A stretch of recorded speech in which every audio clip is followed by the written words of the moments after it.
Hey y'all, it's Max. If you're enjoying Mage Hand High Five and you want more, I want to invite you to join us on Patreon at patreon.com/magehandhighfive. Patreon is the primary source of funding for our show, and support from our patrons directly allows us to keep telling stories like this one and sharing them with you.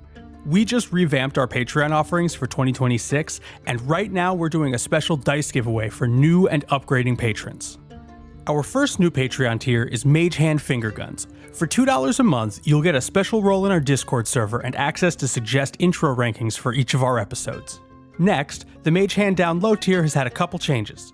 For $5 a month, you'll continue to get ad-free episodes and access to our talkback podcast, Mage Hand Down Low, but now you'll also get monthly homebrew drops from our actual play episodes to use in your games at home.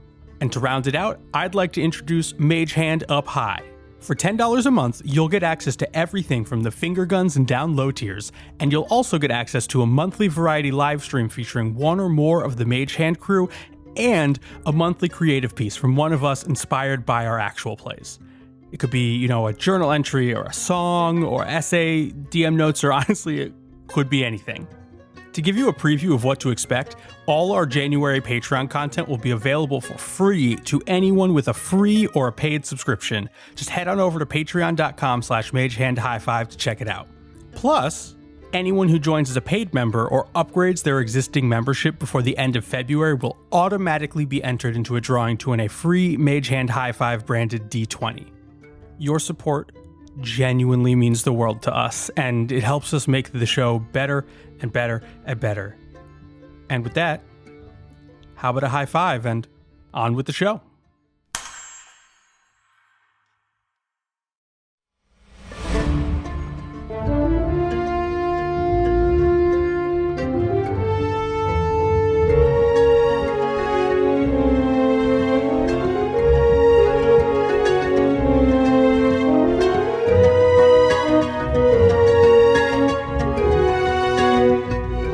Welcome back to another episode of Mage Hand High Five.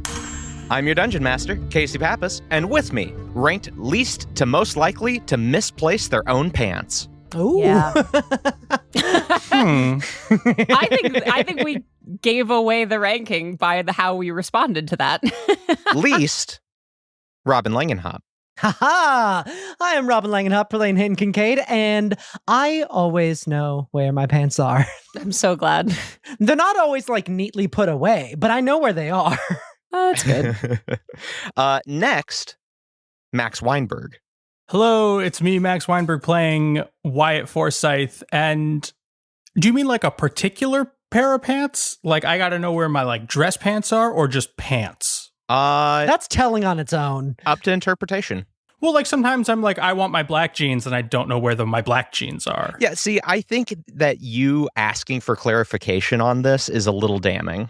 I think that proves that you're in the middle. Right. You don't have a pants drawer? I do, but I have ADD. Do you think I use my dresser? It's all in the hamper somewhere. And finally, Rowan McStay. Howdy, I'm Rowan McStay, playing Salome Breyer, and I don't know where lots of my things are. I am someone who seems like they have a lot together and absolutely does not. It's all a smoke screen. It's such a thin veneer. Once you get to know me even a little bit, you're oh, they don't know what's going on. If I forget your birthday, it's not because I don't know when your birthday is, it's because I don't know what fucking day it is. Rowan hasn't seen their child in 15 years. I have a kid. But Salome doesn't wear pants, so that's not a problem for her. Well, fantastic. With that, let's dive right in. Is what I would say if we weren't separated. So, will everybody but Max... Ooh, I'm first. ...depart the table? All right. Bye, Wyatt. Kisses. Bye, bye, bye. Toodles. Wyatt. Last time, you were on your way to the Fount with Boyd. While en route, you came upon Father Muldinan in a cell, along with other devotees of the Flame. You attempted to contact him in secret, but the spell was reverberated back at you, resulting in an unpleasant psychic experience. You continued with Boyd, but caught Father Moldinen's eye as you left.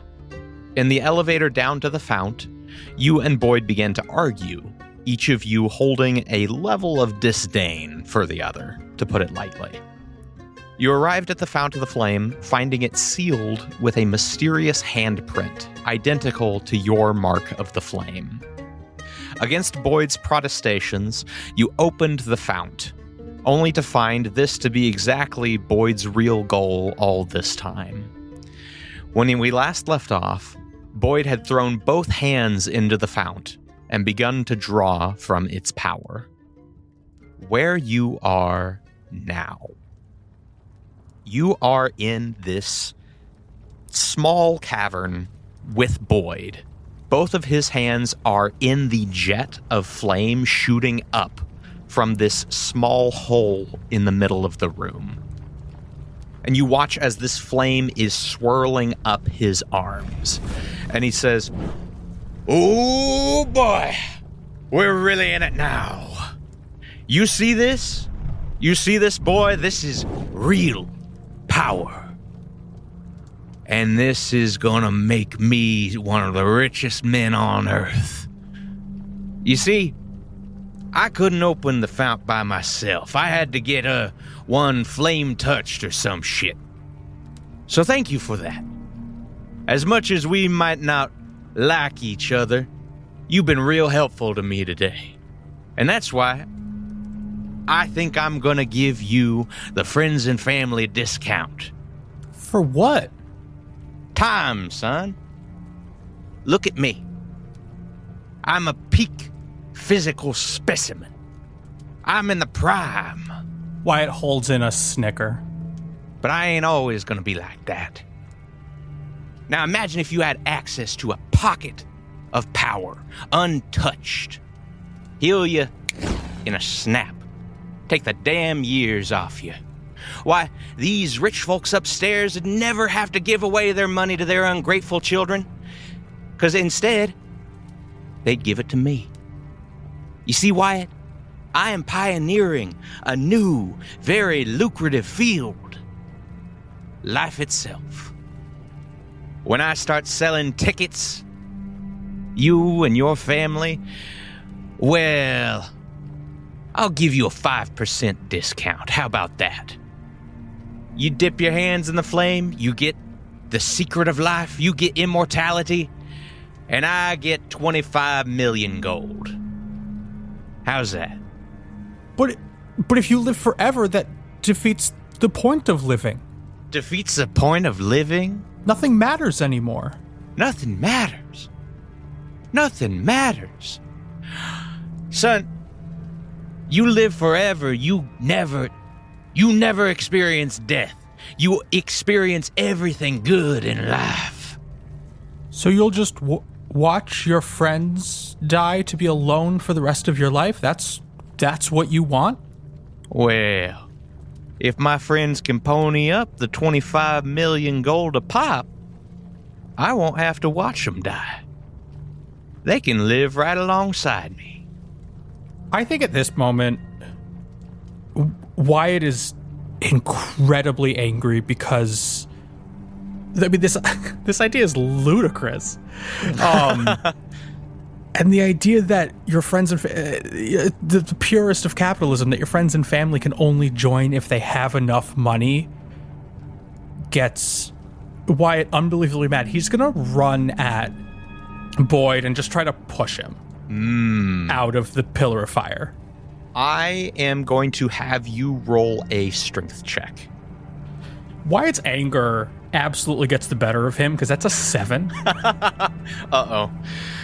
Well, Boyd rolled an 18, so you run to him and push him, and he doesn't move. Wyatt, you feel a little queasy, as if some energy is leaving you. Your access to the flame has been flickering over the past week or two, and now more than ever, it is draining quick. And at the same time, has Boyd gotten a little bigger? Is he looking stronger? Wyatt kind of like rolls off of Boyd to get away a little bit, and Wyatt is just pleading with Boyd to take his hands out of the fire and stop. Boyd, what are you doing? How can you do this? Your friends and your family, they're the ones that are with you. Money won't be there. What if you have no money? Then you have to rely on your friends. That's what I've been doing this entire time with Salome and Hayden. They're the reason I'm here right now. He looks at you. This is so far and beyond what Boyd is able to understand. So he just looks at you and says, I don't really go in for that friendship type shit. Your friends, they make you weak. You know what doesn't make you weak? And as he says this, he pulls his hands out of the fire, and you see that the fire has not left them. Now both of his fists glow a bright orange. The rings on his finger look red hot. And he says, living forever. But here's the thing, even living forever doesn't have to be just you. The word of the flame lives inside all of us, and you should know that since we walked through that hallway, I walked past someone who I thought was long gone, but lived forever with me and with Hayden. Father Moldenin is still alive, and he is the single greatest person that I have ever met. Greater than any little man like you. And at this moment, Wyatt casts Guardian of Faith, which summons a large D&D size, ethereal Father Moldenin to come and protect him in whatever is about to happen. Boyd looks at this giant Father Moldenin who has just appeared and says, son, I don't know who the fuck that is. Hey, Wraith, why don't you go upstairs and make sure we're not interrupted for this next part? And you look, and as you look, the elevator doors open, and you watch as someone who has been in this room with you the entire time comes out of invisibility. A suit of white knight's armor, 2 wicked-looking blades, one in each hand. This figure steps onto the elevator, and it closes behind them. And as they do that, Max, would you do me a favor? No. Would you call in Rowan and Robin, please? Do it yourself. I don't want to do this anymore.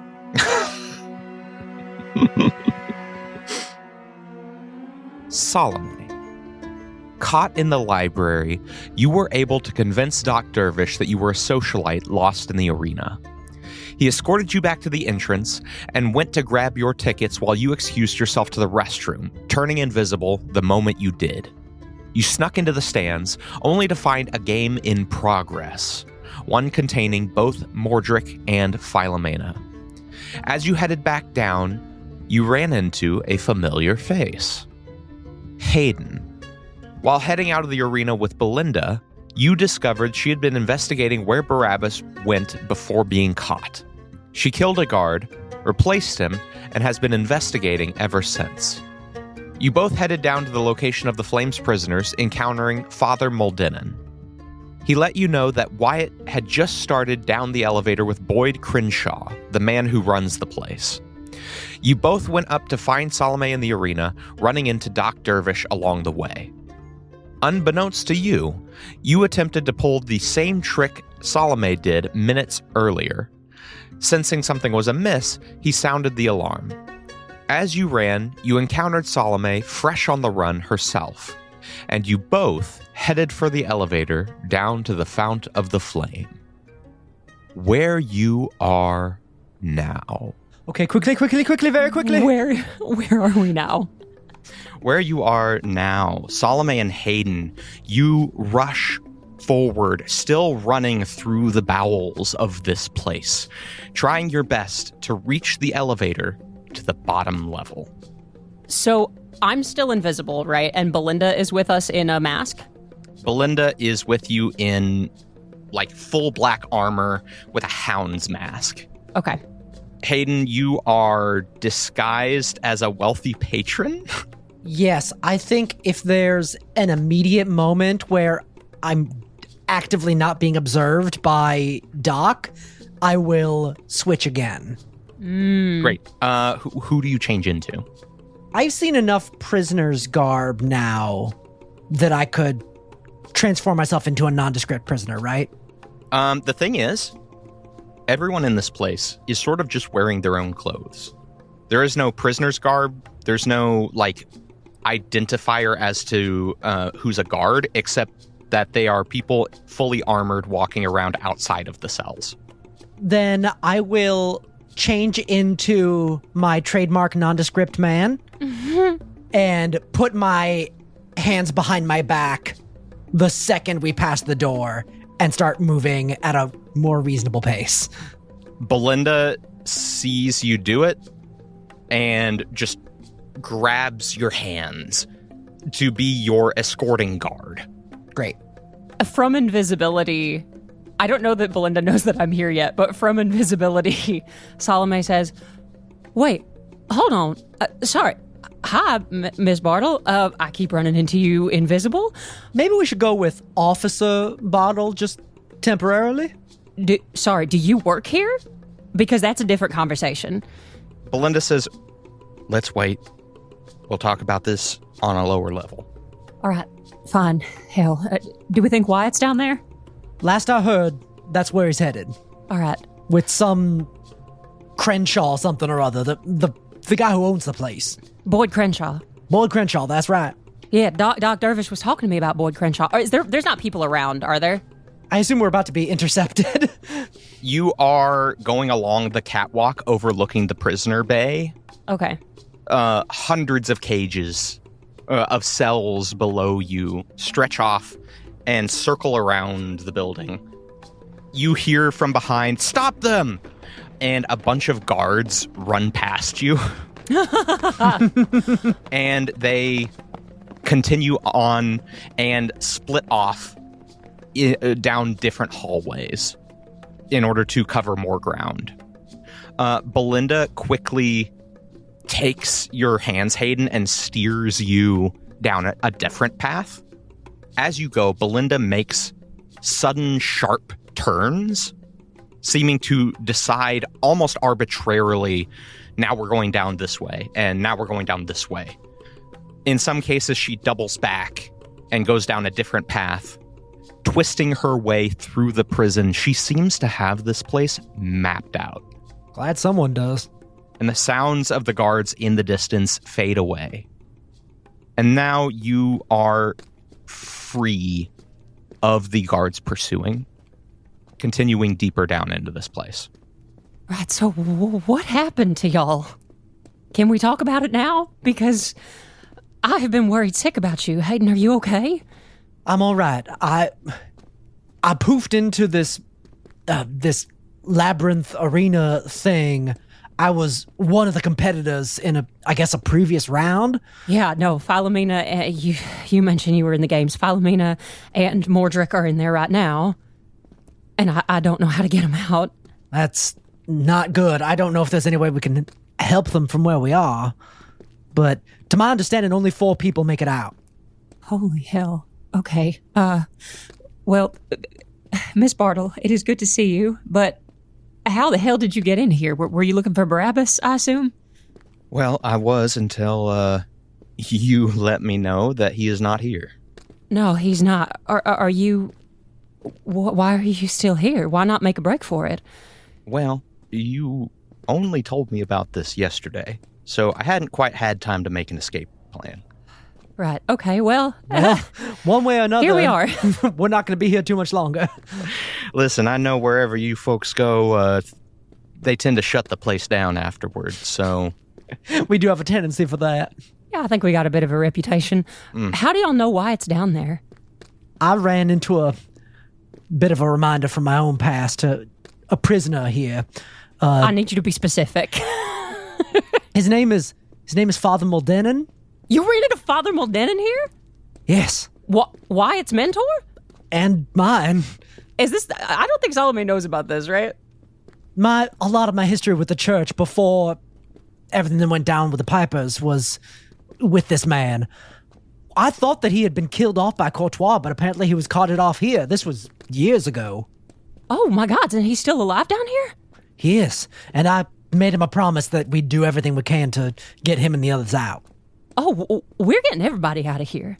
We better. And if I'm going to be honest with you, I think I would like to burn this place to the ground if we can help it. You know who would be able to help us do that? Someone who's really well acquainted with fire. Wait, oh shit, I forgot to tell y'all. Do you know anything about the book that Doc Dervish is carrying? No, I saw it for the first time when I met him just a moment ago. What's this now? Right, y'all, so I got sent down into the prison as well, but I didn't get sent to the games. There's a woman next to me who I also told I would come back for. Her name's Loda, she's real nice. Seems to have been here for a long time. Nobody I know, but I wound up in the library. There's a massive library down deeper in the prison, and there's a book about the flame and its people, and apparently they are trying to open something in the Fount of the Flame, some source of power that the flame has or is. They're trying to open it, and apparently only one person who is flame touched can open it, and that sounds a lot like Wyatt, and that they tried to drag another fire spellcaster out of a cell next to me, and he blew himself up trying to get out. Is this that story that the flamers tell about the flame eventually consuming us all? Are they trying to make that happen? I have no idea. I mean, I wouldn't put it past the church to try to make something like that happen, but I don't know about these people. I get the feeling they're just looking for power. That sounds less like the guy who runs this place, Boyd, is he's a real son of a bitch. He really only cares about money and about power. And anything that can get him those two things. Do you know if they keep a list of the people who visit this place? I don't know for sure. They do try to keep stuff like that secret. However, I wouldn't put it past Boyd to keep his own personal list to everybody in order to make sure that were anything to happen, he'd have dirt on them. Well, I'd like to go ahead and find that list if I can, but in the meantime, I suppose we want to go looking for Wyatt. Is there anything else y'all have gathered, information that y'all have about this situation before we go into this? I heard of somebody called the Wraith. I don't know who that is. Somebody who works here. They used to be a competitor long ago, but they were so good that they rose above it. They got hired on as they were a fan favorite for a long time because they were sort of the butcher of the games. Right. Do you have any idea who they are? I don't. They never take off their armor. I went toe-to-toe with them for a moment down in the games. They were God, Hayden. Practically intangible. So I ran. Okay. They're able to cloak themselves at will. Turn invisible. Blink of an eye. If we get further into this, we're going to have to deal with them. Yeah, probably them and Doc Dervish and, Boyd? If Wyatt ain't already dealing with Boyd. Well... Or I guess if Boyd ain't already dealing with Wyatt. I mean, I think that the best thing that I can think of is that Boyd probably needs Wyatt to open up this flame seal. And I think that Wyatt, bless him, has enough of a head on his shoulders that he wouldn't just do it. So, at the very least, I think that Boyd needs him alive. I hope that Boyd needs him alive. My instinct is to go straight after Wyatt, collect him, and then figure out what to do next. But is there anything to be said for starting up a mass jailbreak now and using the chaos to our advantage? If I may. Yeah. There's a section of prisoners. Hayden, we already went there. where all of these flame folk, what have you, they're all grouped together in one place. All of the Trident fails. All the flame worshippers who didn't have the ability that they were looking for. That's where Father Maldenin is. Right. I think there's a small number of cages there. We let them out. That's enough of a distraction. If we go around in this big prisoner bay down here, we're going to get caught quick. And I've warned them to be ready for when the doors open. All right. Well, Miss Bartle, you know better than we do, so we'll do what you think is best. I know how to get to cell block F. Let's go. All right. Lead the way. And she takes you there. As you enter cell block F, there are the rows of prisoners. Salome, this is the first time you're seeing this room. Hayden, you were here not too long ago. This section is sectioned off from the rest of the prisoners. There are only a few rows of cells. All of them contain people with insignias of the flame. Some of them are flame knights. Some of them are just regular people. Hayden, you spot Father Maldenin still sitting in his cell. And as you approach, he looks up, sees you, and says, "You're back." Yes, I brought a friend. If it's all right with y'all, we're thinking we're going to get these doors open for you. And hopefully the others eventually, but we just need a little bit of chaos going so that we can... You need us to run interference. If that's all right. I don't want to put you into any extra harm's way. Hayden, I've always looked at myself as a means through which the flame can help its own. If I can help these people, then the amount of danger I'm in does not matter. Hayden starts tearing up again. Consider me a warding flare. Are you following Wyatt? That's where we're going next. By this point, Belinda has opened his cage and is now going down the line, has let out a couple more flame knights. And Father Maldenin says, "Right, well, we'll do what we can. Take another set of keys, open more cells." I reach out my hands to him. He takes your hands. May the flame, the true flame, keep you safe and keep you warm. Until we meet again. And may the flame keep you. And his hands warm. They're a little toasty. As this is happening, can I go over to one of the flame knights and say, "Howdy, are y'all sent here from Sacrament, from Seer Maeve?" They look at each other and say, "You're initiated. No. You know of Sacrament." Well, yes to that, no to initiated. But we're temporarily deputized. She sent us. Is this all of y'all, or do we need to pick up more people? They look, and one of them hangs their head and says, "This is all of us." I'm sorry. All right, well, hey, it's good to have you back. I'm sure Seer Maeve will be very happy to see you. There's another prisoner in here who's real interested in learning about Sacrament. That's actually the reason she's here, so I'll have to introduce y'all later. Anyway, see you soon. They look at each other and go, "Okay." And one of them takes a knee, as if to bow to a fellow knight. Oh. I take a knee and then realize that no one can see me do it. I think the knight just hears a rustling of petticoats as I try to take a knee. Great. And we go for Wyatt? And you go for Wyatt. Let's go.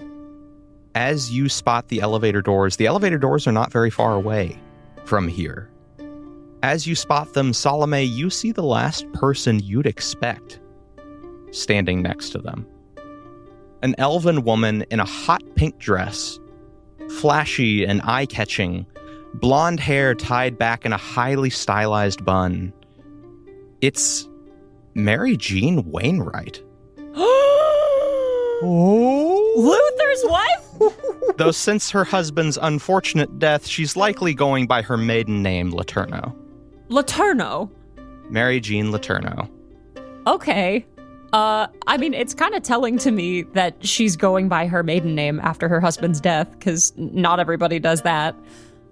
What do I remember about Mary Jean Letourneau? Mary Jean was not overly involved in her husband's affairs. You can't tell whether that's because she didn't care or because he wouldn't let her. Similar to you, she's originally from the Badlands, but for the time you've known her, she seems to be really enjoying the finer things. She really likes her stuff. Okay. But I couldn't really get a beat on, like, her vibe beyond that. Like, she wasn't super engaged with me. She didn't really interact with you very much. I mean, who did? Yeah. Okay. Sorry, is she in one of the cells?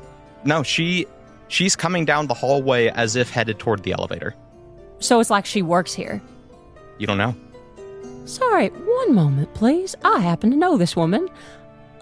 I walk up behind her and put Thaddeus's gun at her back. Hands in the air. And she says, huh? Mary Jane? I ain't got no money. What the hell are you doing here? She says, you sound familiar. Have I met you? Mm-hmm, you sure have. Now what the hell are you doing here? I have met you. You have a gun. Mm-hmm. Oh my God, Salome? Yes, ma'am. What are you doing here? I'm here trying to get my friends and family out of this place and to try to track down the people running it. What are you just coming here to get your laughs now that Luther's died? Are you here for entertainment? Well, like everybody else from Greed? Hold on. What with Thad's recent, she pauses and waves her hands and says, unfortunate death. When Luther was killed, well, people thought I had something to do with it. So I hid for a while and found someone to bide my time with, and this was his idea of a first damn date. Oh, honey. What kind of a first date is this? I don't know. I don't know him very well. Oh. I don't know him very well. He just had money. Oh, dear heart. And who was this? Okay. Johnny. Johnny what? Johnny Fearson. He's upstairs. Johnny Fearson. Okay. Do I know Johnny Fearson? You do not know Johnny Fearson. A first date, huh? And how are you feeling? How are you feeling about that first date with Johnny Fearson? Well, not great, because there's a lot of shouting upstairs, and so I thought I'd come down here to try and get away from whatever's going on up there. Oh, it's the shouting that's bothering you?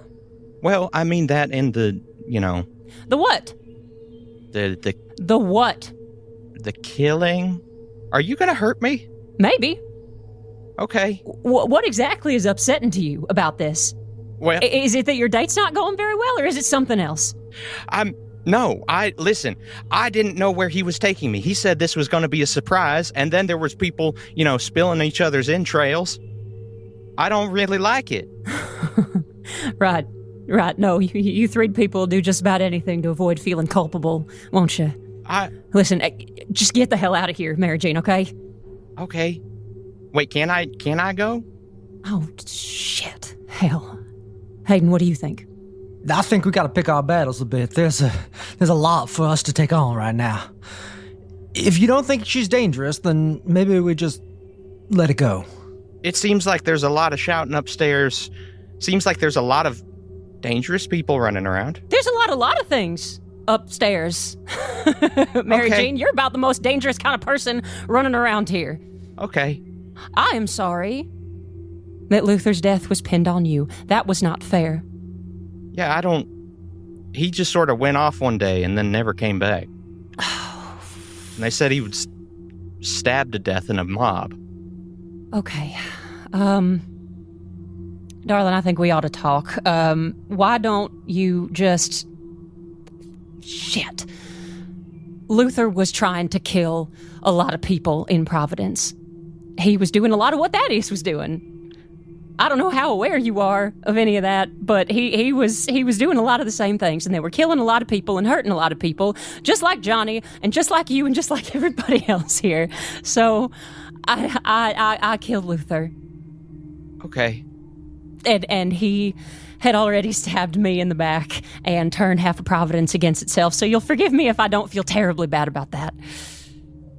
I mean, that's a lot. That's a lot of information. No, it is. Is there anything I can do to help you, make you feel better? What? You seem like you're kind of having a rough day. That is an insane question. You can go home and burn 3 to the ground is what you can do, Mary Jean. Okay. Listen, I don't give a damn whether we married into it or not. None of us from that city deserve to get out alive at this point. Okay. Are you going to shoot me if I run off? No. Okay. Hell. Do you mind if I start running? Just run. Just go. Just get out of here and try to do something better with your life. Shit. She starts running, pauses, takes off her high heels, and then keeps running. You know what that is? Growth. Is it? Not really. I was trying. Shit, I always felt bad for her, but I don't know what the hell to do with that. The elevator opens. You heading? Let's do it. You head into the elevator. There's only one other button. Do you click it? Is it down? It's down. Let's go. Great. You click the button. The elevator starts to descend. Did Mary Jane seem upset about me killing Luther? Can I do like a retroactive insight check as we're riding this elevator? Sure. Roll a retroactive insight check. Great. That's a 23. 23. She seemed a little upset. Okay. That's fair. And as you're thinking back on it, the elevator jolts and halts. You hear an alarm. Shit. Miss Bartle, you know a way out of this? She says, I mean, she points to the hatch above. Yeah. Let's go. And as she starts to click it, she opens it and you hear a voice shouting, "What, you think you can just hold a gun to my back? You think you can just threaten me? It's perfectly fine if you kill your own meal ticket, but you didn't have to kill mine. And now you're coming down here to kill my other meal ticket after I just found him? Oh. Bitch." Is she up there? I pull up Thaddeus's gun and shoot her. Mary Jean Letourneau, or I guess I should say Mary Jean Crenshaw, is peering into the elevator shaft. And she says, "I hope you rot down there." Oh, I should have killed you when I had the chance. And as she says that, would you do me a favor and call in Max? Yeah, sure. Are we leaving? You're leaving.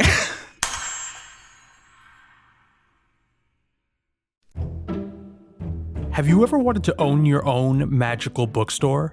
Well, do I have the game for you? The Wanderer's Bookshop is crowdfunding on BackerKit right now. In this mixed media solo journaling game, you play as a wanderer with a burning literary question that the bookshop will help you solve. Guided by tarot cards and dice, you'll curate your own bookshop using both the cards and the dice, but also the books you're reading. I'm currently reading an epic sci-fi opera called Revelation Space, so I kind of wonder how that would impact the story. Now, I know I just said this is a solo journaling game, but you can totally play with others as well. You can do it with book discussions, trading book sources, or even writing leading notes in each other's journals. Want to find out more about the Wanderer's Bookshop? Head on over to the BackerKit page at tinyurl.com/wanderingbooks to check it out.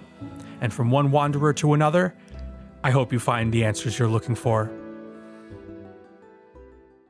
Hi, my name is Robin. And my name is Dylan. Do you like Choices Matter video games? If so, we started this podcast, Dorkspawn, so that I could show my best friend my favorite RPG series of all time, Dragon Age. And now that I've played it, we want to share more of these choice-heavy games with each other. Right now, Robin is showing me Mass Effect, which I have never played before. And we are going to continue playing through these games together and discussing them book club style as we go. You can join our Discord and play along with us, and tune into Dorkspawn every Friday wherever you listen to podcasts.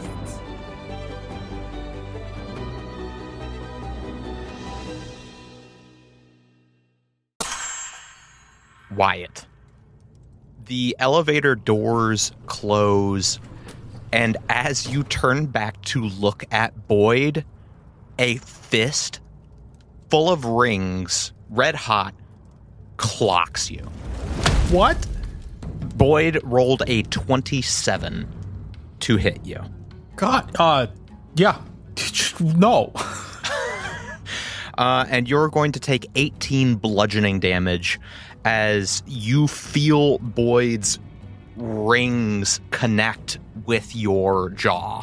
God, He says, "You know what? You were right. You were right. I think you are just a little fucking kid. I don't think you're an adult. An adult would know to take the money. But you..." And he's going to try and hit you again. I'm going to warding flame because I don't want to get hit. Okay. Again. Ooh, that is a 16. That misses. Okay. He misses on the second one. He misses your jaw. And then he's going to try and hit you one more time. And that's going to be a 19 to hit. Yeah. God. And that is going to be 13 points of bludgeoning damage. God, Casey. He hits like a truck. But we can't forget about Father Moldenin because he is still around. And He is, yes. I need Boyd to make a dex save. Okay. That is an 11 dex save. So that's probably not going to save. After Boyd clocks Wyatt that second time, a book from out of nowhere comes out and just smacks down on Boyd for 20 radiant damage. Ooh. Let me have you roll a religion. Because there's one more aspect of this fight. You know I love rules, Casey. That's a 26. With a 26 religion, the flame itself, your god, has a limited amount of time before his power goes out. Drawing on it too much will speed that up. However, giving to it will bolster him and in turn bolster you. So when you say give to it, does that mean like use my action to feed fire into it or just... Yes. So essentially how this fight is going to work is you can use your action to attack, like to take your regular action, or there are two additional actions that you can take. One is to draw from the flame, and the second is to give to the flame. Drawing from the flame will bolster your attack. However, it will weaken the flame and perhaps kill it if it gets low enough. Or you can cast a fire or a healing spell to bolster the flame in return. Okay. When you do that, you can either give Boyd disadvantage on attacks for one turn, or heal yourself equal to the damage or healing that you gave to the flame. God, that's huge. However, Boyd can pull from the fount to either boost his health or his damage, but not both at the same time. In this instance, are we going to count Sacred Flame as a fire spell? It's technically radiant damage, but it's from the light cleric. Is it a full action? Yes. I'll allow it. Okay. So Boyd hits really hard, and I can't be having that too much. So I'm going to cast Sacred Flame into the fire, into the pillar of fire, and bolster it. and give Boyd disadvantage on attacks for his next turn. Okay, all right. I will then use a bonus action to cast Sanctuary on myself. Okay. So not only will he have to make a wisdom save to attack me, he will then attack if he succeeds on that with disadvantage. It's going to be a long fight, Casey, but I'm going to get there. No, that's awesome. Okay, you cast Sacred Flame on the jet, and as you do, you feel its power bolster. You feel it strengthen. You feel it recharge a little bit. And you see the jet of flame shoot out. Boyd roars as this jet of flame dances across his eyes, giving him disadvantage on his next turn. And says, all right, you little fuck. That fire kind of rains over me and just shimmers around me, creating the sanctuary that he also has to get through. Yeah. Okay. Cool. I'm staying in the light of Father Moldenin, who will hopefully protect me as much as possible. Boyd is going to roll that dex save for the Guardian of Faith. That is not going to do it. Great. The book smacks down again right onto him for another 20 radiant damage. Jeez. There's a reason they call it the good book.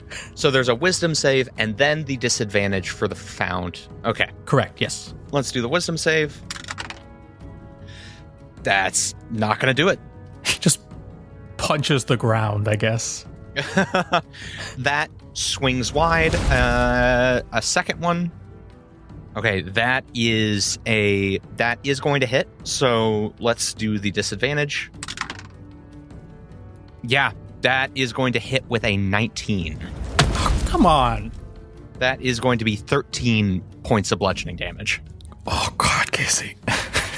And then one more attack. That is going to fail the wisdom save. Yes. So, hey, only 13 damage. How is he looking? He's looking fine. He's looking fine? Yeah, he's looking good. Okay. He's probably pretty beefy if he's taken 40 damage and is looking fine still. Honestly, this old man he's pretty jacked. Yeah. He's got that like leathery Florida man body. Oh no, ew. God. Yeah. He's immune to fire damage. He's kind of jacked in a fucked up way. God. Okay, I'm gonna have to heal myself. Wyatt is, as he did in his fight against Clive, is going to build a fireball in his hand and push it directly into the pillar of fire to heal myself. So I'll bolster the flame and then also heal myself with it. Okay. That's going to be 30 damage. Well, 30 health that I heal myself up. Yeah. That because I need it. You shoot this fire from your hands. It joins the fount, and the fire, that jet of fire grows, and you get healed back for 30 health. Thank the flame. And as you do that, Boyd looks at you and says, "It's sad, really, seeing somebody who don't want to grow up. Who don't want to see the world for the way it is. See the opportunities that await a man. See, I thought we had something here, Wyatt, a little mentor-mentee type thing.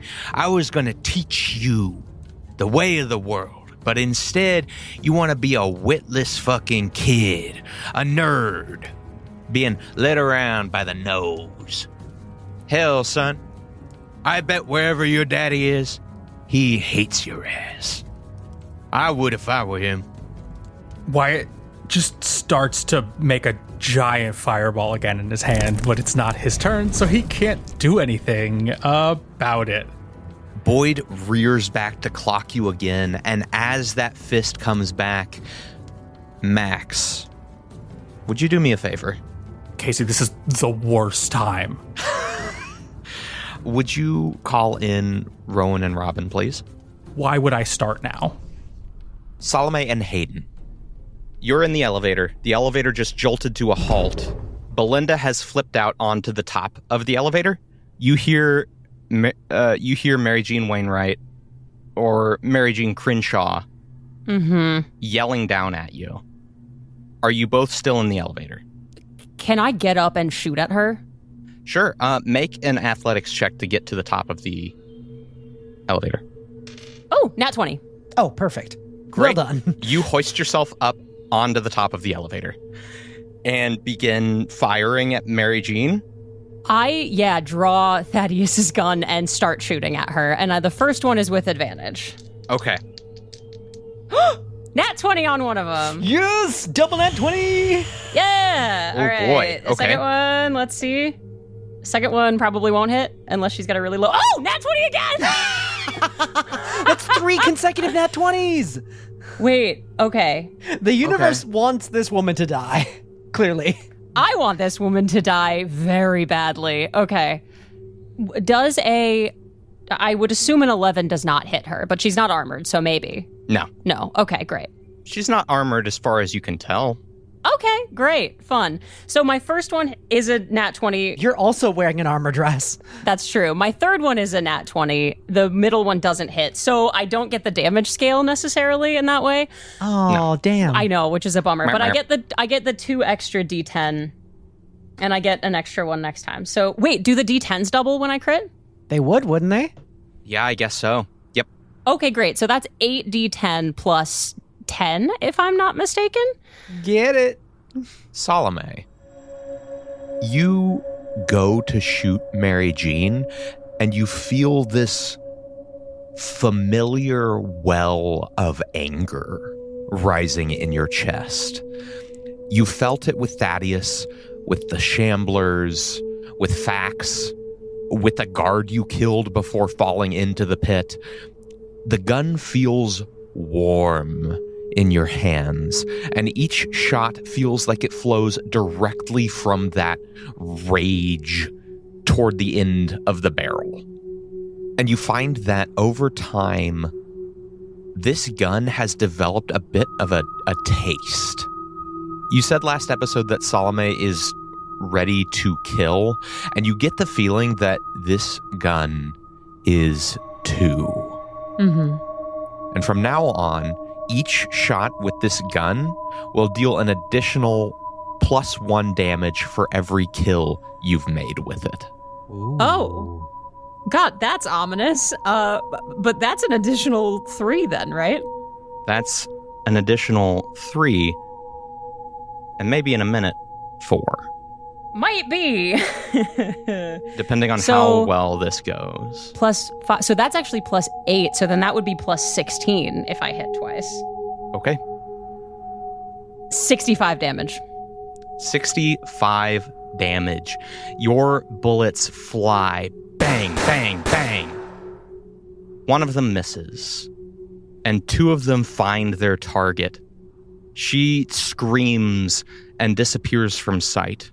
And in the distance, you hear, "Have fun at the bottom of the elevator shaft, bitch." And then the elevator doors close. Oh, God, are we falling? No, No? there's no falling. No falling. The elevator is just stuck. Oh. You can't go up, you can't go down. You are here. Shit. Ooh. Oh, All I'm right, gonna we need kill a her. solution to this. Oh. We will kill her later. We got to deal with this right now. Hayden, you are still in the elevator. Yes. As you reach to pull yourself up, the trapdoor closes. As a 4th passenger on this elevator makes themselves known to you, Oh, shit. and they are going to slash you. Oh, no, not the Wraith. Does a 23 hit? You know it does, Casey. You know it does. Oh, Lord. Okay. You are slashed by an unseen sword. And as you stagger back, you watch as someone comes out of invisibility, full white armor, 2 wicked-looking blades at their sides. As you did not check to see if there was anyone else on this elevator. Mm-hmm. And as the wraith makes themselves known, they say, "Your death will be delicious." That did 7 points of piercing damage and then 13 points of poison damage. Ooh. Ooh. And then they're going to attack again. Uh, And that's a crit. oh no!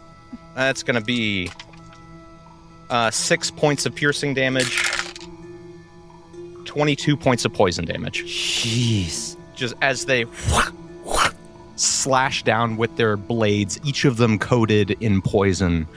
And you are poisoned. I will use my reaction to cast Absorb Elements. Nice. Ooh, okay. So that will reduce the poison damage by half. Okay. So that makes it, 11 and 5? No, 11 and 7. You are poisoned until the start of the Wraith's next turn. Hayden, are you doing okay in there? I've been better. Miss Bartle, honey, you got a way to get us back in there? Belinda tries to open the hatch and says, "Damn it, it's locked from the inside." I cast Misty Step. Yeah. Ooh, Just pop up on top of the okay. elevator with the others. You disappear in a cloud and reappear on the top of the elevator. Hi. Ow. Ooh, honey, you all right? We'll deal with that later. Okay. Is there a world where I can cut the whatever's holding the elevator up and drop our soldier friend? That would be amazing. Let me have you roll. I guess it would be an investigation check. I'm going to have Glitter Baby search around with me to give me advantage. Okay. I can shoot at it too if you want. That's only a 6. Okay. You see 2 ropes and 2 cables. You don't know which ones are holding the elevator up versus which ones move it. I mean, I'll roll about it too. Yeah, go to town. Belinda will roll as well. I'm not that smart. That's a 4. We're not doing great. Belinda rolled a 19. Oh, There we girl. go. Okay. Just tell us what to hit. Belinda says, "The cables, they're stronger than the ropes." Oh, right. Okay, so hit the cables? Is that what you're saying? Yes. Okay, you're smarter Or than both just of hit us. them all. All right, great. Hit it. Ooh, that is a 28 to hit on the first one. That hits. Everybody grab onto something. This floor is about to go away. That is a 25 to hit, That hits. and that is a 14 to hit. That hits.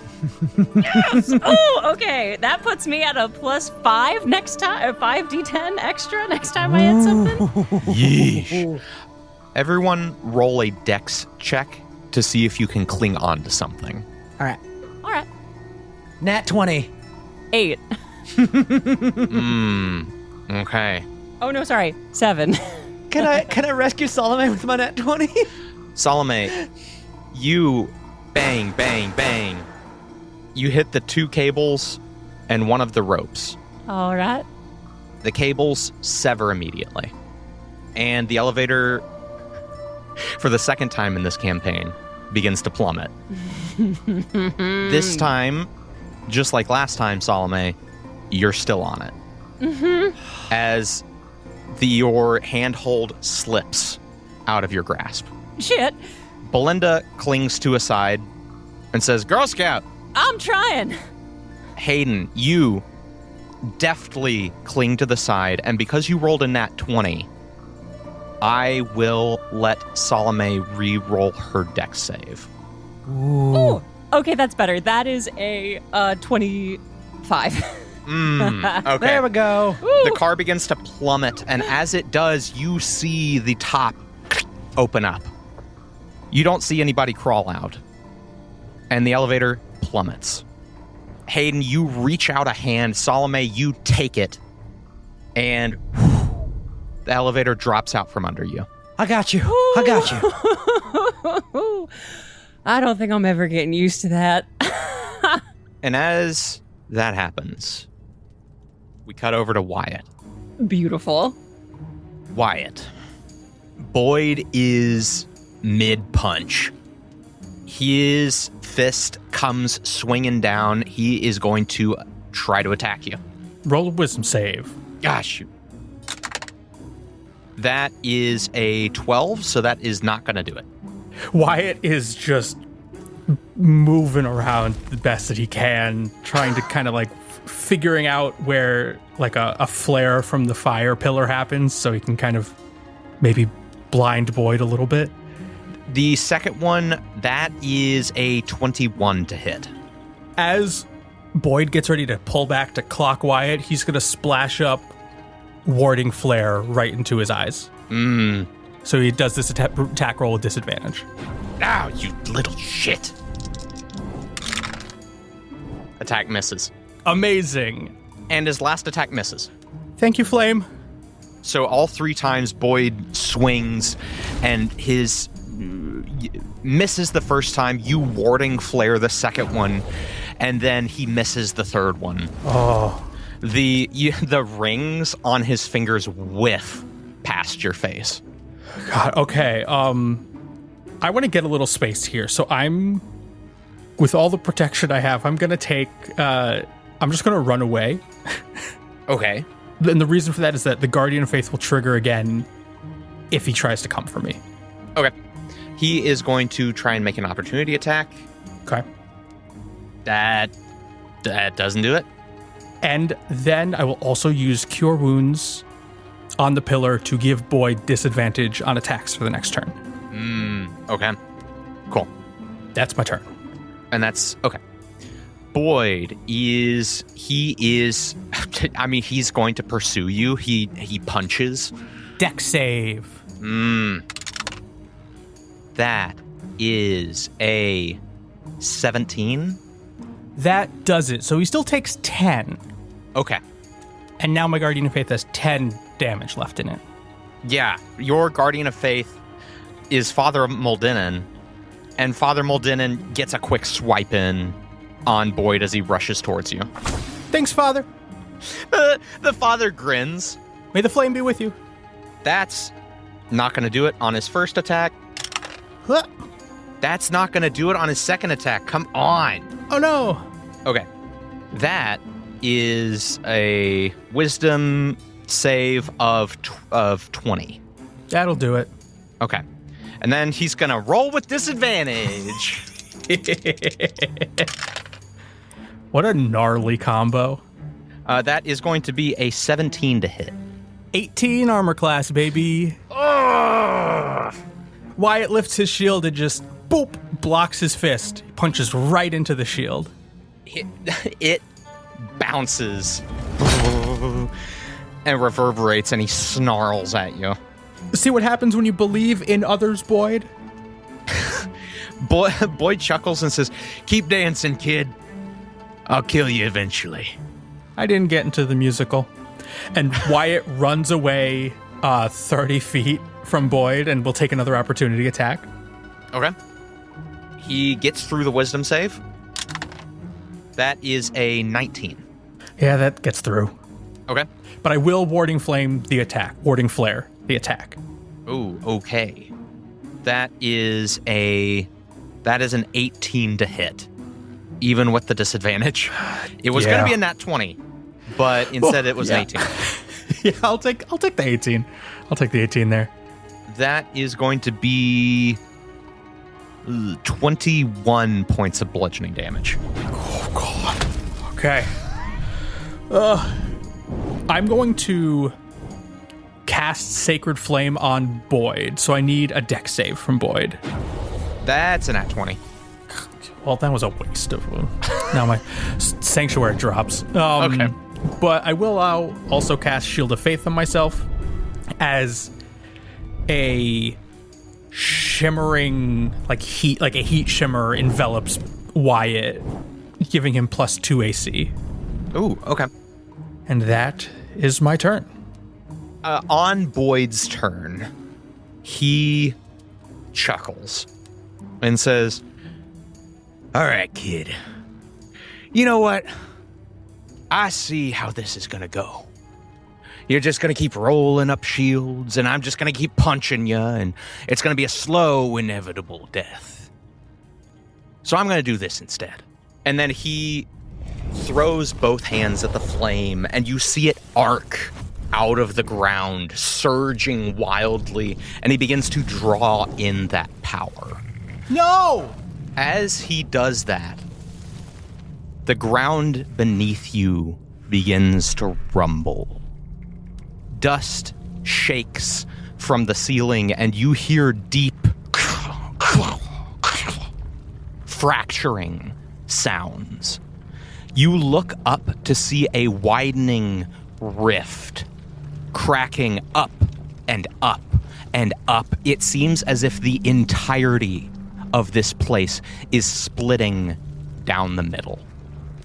And as you watch, Boyd raises his hands into the air like a manic conductor, and the ground on which you both stand rockets upward.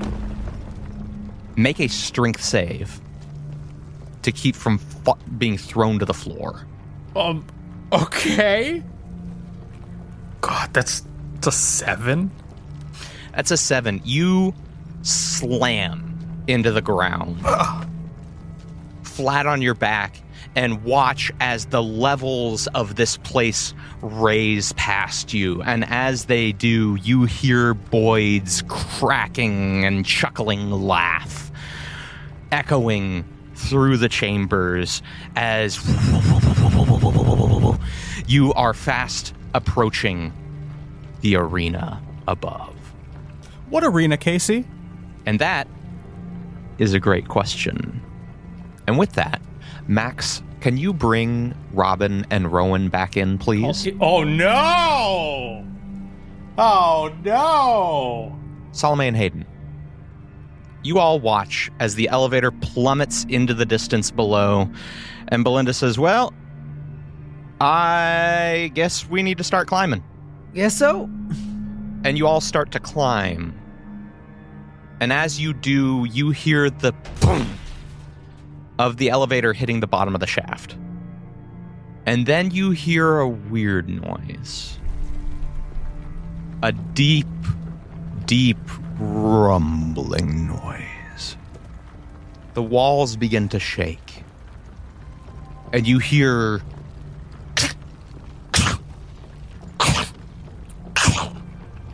the sound of shattering rocks and metal. And you look down to see the elevator rising again. No, thank you. Not of its own accord, but because the floor below it is rising up the elevator shaft. Oh, this cannot be good. Climb faster, climb faster.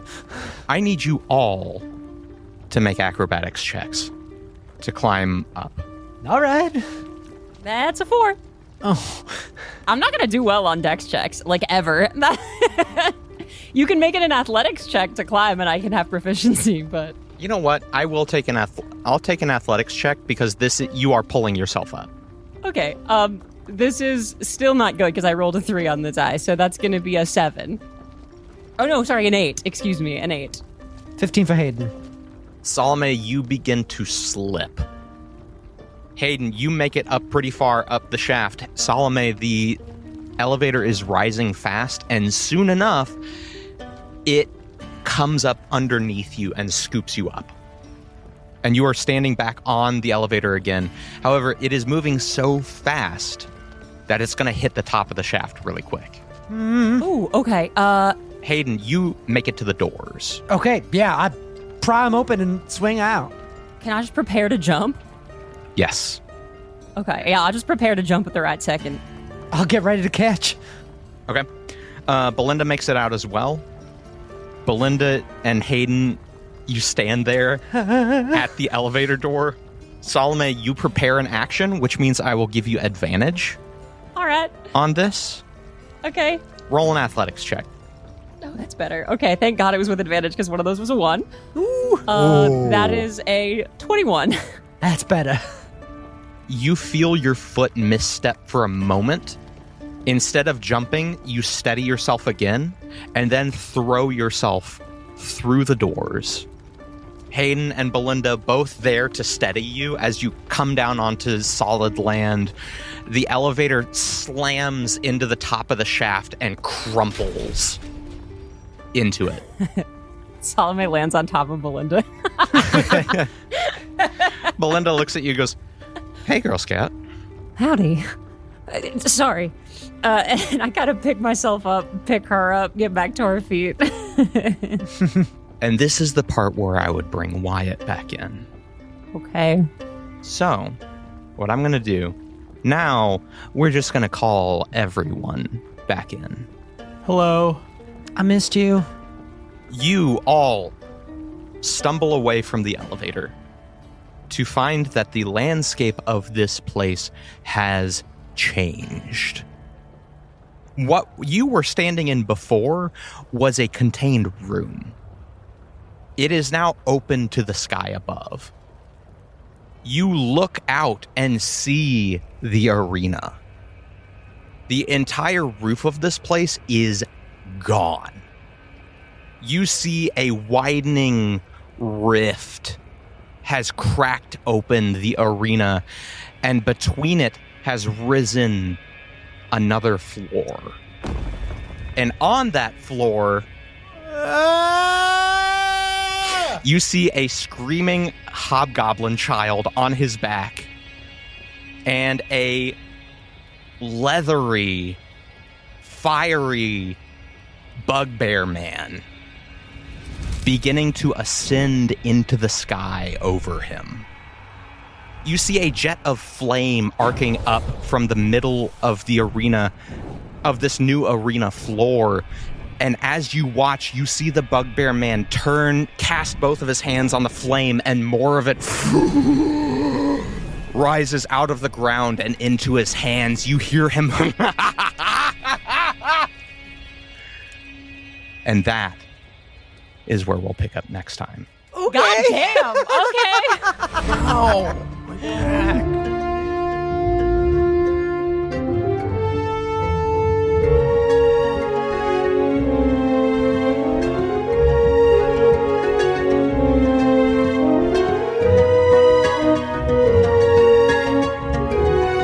Thanks so much for listening to another episode of Mage Hand High Five, the Badlands. Want to show your support for our show? Want to hear us talk more about it? Then check out our Patreon at patreon.com/magehandhighfive. We've got a $2 tier if you just want to show your support. $5 a month gets you all kinds of extra goodies like homebrew content, early access to merch, and a second extra podcast, Mage Hand Down Low, where we talk about the behind the scenes of the episodes. And then if you really want to go the distance, our $10 tier includes all the above, plus monthly live streams and creative content from the cast that you can't get anywhere else. Check us out at patreon.com/magehandhighfive. Thanks to Jacob Kirshner for our music and Shane Smith for our logo and our cover art. Check out our website at magehandhighfive.com and look for us all across social media. We're on Instagram, TikTok, Facebook, Discord, Blue Sky, and wherever else we may be. We're going to be there at Mage Hand High Five. Go to your podcatcher of choice and throw a 5-star review our way. They're a huge help. They make a massive difference with the algorithm and with getting our name out there. Please go check us out. Throw a 5-star review in. It'd be amazing. And now I'm going to shout out all of our original and up high subscribers over on Patreon. And I'm going to do it in one breath. Ionized Boop, Wolfwing Pup, Working at the Mansion, Yes Robin, the whole thing, including this, Michael Carey, Marinette, Azure, Luke Sharples, Miranda Couple, Jay, Theo Wells, White, Lindsay, Dale Heimbecker, Dame Deppy Fresh, Darth Zelda, Deborah Jacobson, Jackson Maurer, Ocarina Sonata, Mads Jellycube, Morgan Faber, Kathleen Ayers, Kellen Wilbur, Trout Relief, Patrick Hickman, Debbie, Nathan Ritter, Chicken, Too Tasty, Evan Noon, Avery Spar, AM Lovely, Salson DeVelvis, Dust Carpenter, Diana Bacon, Al Forrest Oakey, Liz, Gary Lee, Jonathan Gunn, Tyler Gardner, Eldest Soldier, Lotta Peg, Laura Hickman, Alan, Sammy Richardson. Ooh, I'm getting the hang of this. Now you got to give me a new challenge again. Tell your friends about the show. Tell your folks about the show. Go out into the middle of the street and just yell it as loud as you possibly can. Just go full town crier about it and see what happens. And when you do, use the hashtag MHH5. And hey, how about a high five?